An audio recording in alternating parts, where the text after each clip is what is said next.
and there are lots of definitions around, and if you just look at the Warsaw climate negotiations, pretty obviously there was no joint understanding of what that means in terms of responsibilities and what countries do. And you yourself, Mrs. Gönner, you quoted the differentiated responsibilities of countries.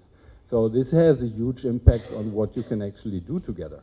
So when you're saying you have cooperation, bilateral cooperation, India, Germany, you're coming from two different planets, living on the same one, and you have to find a common ground. Where do you see this? Where are we now? In the past, yeah, there was this patronage system, donor-recipient system, where we had maybe a different understanding of what needs to be done in the countries. Now we're talking bilateral relationships, joint understanding. But where are we, yeah, in terms of developing a common understanding, and where will we be in 5 years? Well, on one hand, I hope that the international community will be able to get, as I mentioned before, to get the SDGs in 2015. And then I'm sure we have a common understanding of what sustainable development means. This is a process. I'm not sure what will happen next year and also in the year 2015, especially in discussions what should done by the industrial countries, and what should done by emerging countries, and what should done by developing countries. But I think this is a path maybe better than only discussing about climate change, because it's the whole approach to come together. So maybe in 5 years we have the SDGs after 2050, and I hope that we will have this SDGs. The second is, I think what we learned in our projects and what we work together with our partners is to show with projects on the ground how sustainable development works in a lot of fields with different approaches, and because of this it comes from the ground up, and I think we are then able to have the same discussion, the same understanding of sustainable development with projects in different thematic tasks. We are able to get this understanding. So, and we as GIZ now have the opportunity to bring the different understanding from a lot of countries together in the discussions to the BMZ as our home ministry, as I may say, or mother ministry, and so they can bring it into the international debates. So I think this is to try to get a common understanding of this. Gentlemen, yes, back there. Yeah, good evening. I'm A.M. Singh, Joint Secretary in Ministry of Donor, and I'm looking after all the climate change adaptation programs of KFW and GIZ in my ministry. And I'm just taking forward what he just mentioned about that, because if you talk about bilateral cooperation and that too for sustainable development, then it is a very broad issue, and then you cannot discuss just here and then somebody can talk about sustainable development, because we need to define. So what I'm trying to say here, that whenever we have any sort of mechanism where you just take some of the officers of India to Germany, it's not only that they are going to learn something from your side. There is a lot of expertise which we have. So there should be a scope of, in that mechanism, there the experts from India should also tell them that what do we understand by sustainable development, what sort of things we are doing. For example, I'm a forester by profession, and I can tell you much more better way that what do we understand by sustainable development in doing some sort of green India mission here in our country. So there should be, I don't know, because whatever projects I have seen, generally we are thinking about going there and then attending one training and then going to some other institute. Again, somebody will tell us some sort of thing. It's well and good. But there should be 2 or 3 days for the experts, those who are going from the Indian delegation. They should also deliberate some of the vital issues which we are dealing here, to tell the other side also that what sort of things we are doing. Thank you very much. I will say I agree with you, but I think if experts come to Germany, then I hope that they discuss with their counterparts in Germany in a very clear way. If they don't do it, then we have a problem. I will again tell, because experts, I don't know what sort of definition you have for the experts, because in our government, We need to define that what do we understand by an expert. And if you tell me in the government definition, in the government of India, if a person, a government officer who is having 15 years of experience, he will be an expert. So what I'm trying to say here, that whosoever will go, because whenever we send, we are sending our senior delegation. The person who is having about 20 years of experience dealing with that. So definitely the person is having some sort of idea about the subject. So it's not that if you categorize them as expert, then the person can deliberate upon that. If a person is well, I mean, if you ask me about that, if I can deliberate in various universities all over the world about certain subjects, I can deliberate, I can make a presentation sort of thing. But just because I am a government official and I am a part of delegation, I will not be bracketed as an expert. So these are the issues which we need to deliberate. Okay, that you're right. We have to define experts, but I think an officer in administration working on special issues for a long time is an expert for me. He's a special expert. So I think we not have to discuss our experts, only the experts research in climate change, or also people in the administration experts. As I mentioned before, I was Ministry of Environment. All the members of my administrations are experts in their fields. So, and they sometimes have to change their fields because I want to give them a broad view of all things of the environmental issues. So, clearly, in my definition, they are experts, and because of this, I have the hope that they are able to discuss with each other in a very clear way. If we're not able to discuss in a clear way, then we have a problem, I think. Then we are not able to have the same understanding and the same definition of maybe all things about we discussed. You had a question here, gentlemen. Yep, yes. It's not a question, it's just a comment. A comment, because I cannot resist to react. My name is Heiko Warnken, I'm working with the German embassy in New Delhi. And I know by coincidence, more or less, about some of the projects that actually GIZ is implementing in Germany. And one of the projects that come to my mind when I listen to you, and I absolutely agree to you, is the Managing Global Governance program, where we have experts, young professionals from countries like India, South Africa, Mexico, Egypt, and other countries coming together, discussing amongst themselves and also with German colleagues. And I really enjoyed very much to listen to them, to discuss with them, because this was really an exchange of experience. It's a program for 6 months, and only one example. And there are many, many other programs under this global partnership program, which is implemented also by GIZ. So I think everybody is well aware of the necessity and also the value in listening to each other, and that we can really learn from each other. So absolutely agreed, yeah.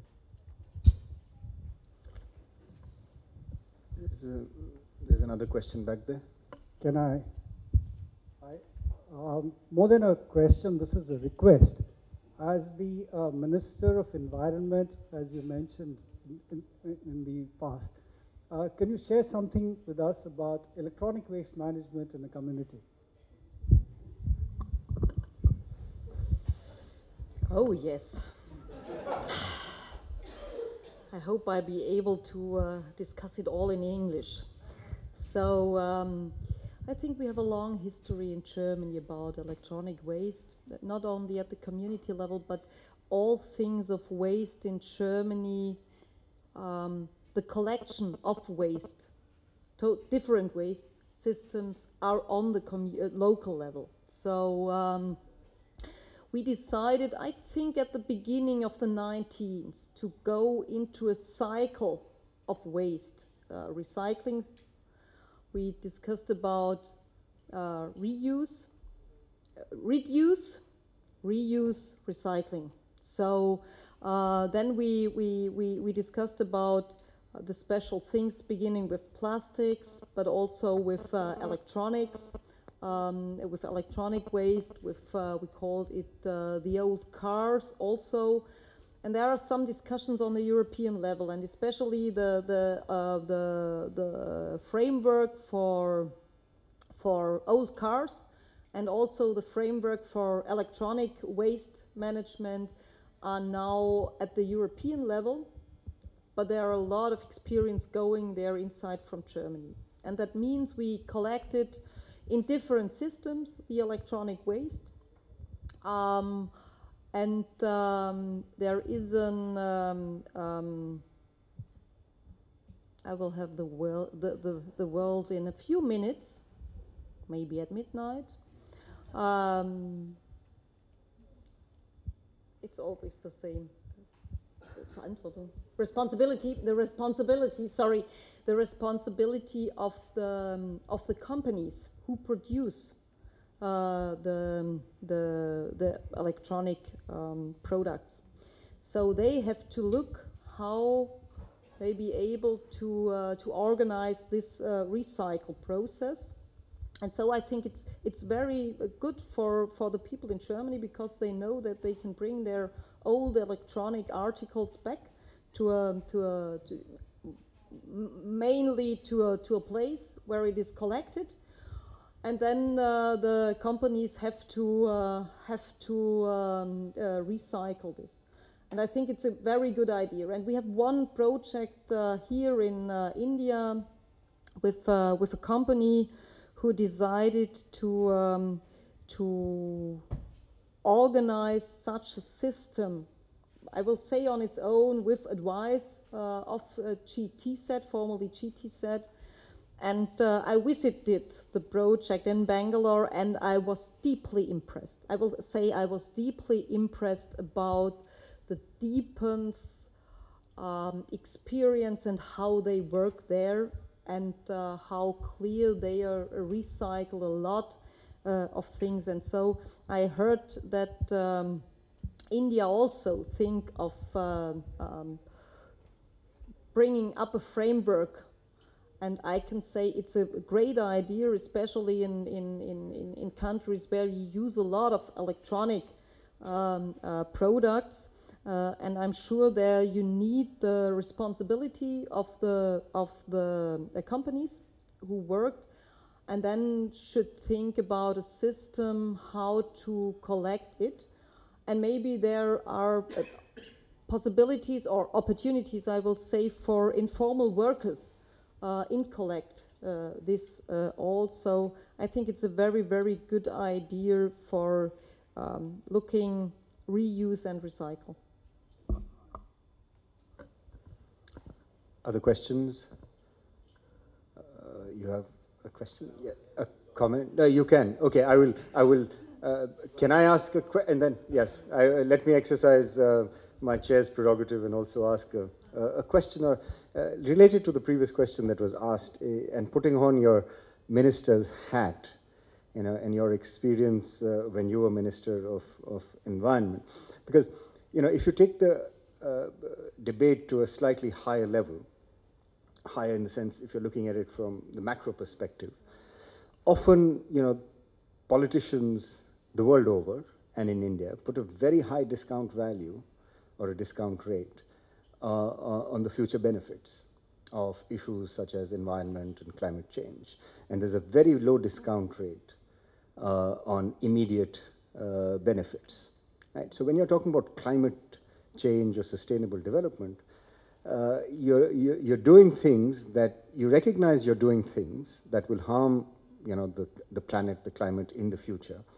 But there are benefits that you will be able to gain immediately, and politicians the world over, including in India, put a very low discount rate on that. So that's one debate, and then the common and shared responsibility, and if all of that international negotiations kick in. But there's another kind of debate which we haven't had enough of in India, I think, and that debate is what you were mentioning about you're doing projects at the ground level, and there are lots of benefits that you observe at the ground level. Now, if you're able to show, and that's our job as a research institution, as a policymaker, that by doing small things, you can there's low-hanging fruit out there which you can leverage and you can benefit from. And I gave you examples in my introductory remarks, and I made, energy use is so inefficient, and if you do small things, you're able to get so much of benefit. But that's not the nature of the debate or the policy discourse that immediately happens, because of lack of evidence, lack of projects, or enough. So, how can we, through those projects, or how did you manage to convince politicians or people like your ilk to be able to look at the future in a much more, positive way in terms of implementing policies today that would benefit the environment? And do you have any examples from your work in India that can demonstrate leveraging the low-hanging fruit by, what climate economists are calling the co-benefits of simple things? Are there any examples that you can share with us? Or secret costs for water pumping. Just by, if you take mitigation issues as efficiency issues, and if you would then look into the savings, the potential savings, I know that in India they are not always so transparent and therefore also not so obvious, but that is, as you rightly said, also our job to bring that to the surface, to create that understanding of transparency of costs and resources consumed for certain processes. And once that is done, then you can very transparently see the huge efficiency gains one can have by mitigating climate change just by simple exchange of water pumps, of reducing leakages, of small efficiency measures, improvement of operation and maintenance. And these are very easy, not very easy to achieve, but truly low-hanging fruits, provided you make them transparent. The question, you have to convince the person to change that pump, and that's, a big, who makes that upfront investment. And that, if you know that you will have, benefits over the long term, but I need to make that investment. So, and our job as researchers is to be able to bring this to the attention of people that, there are benefits, but we have to convince the person who has to make that investment. Yes. Yeah.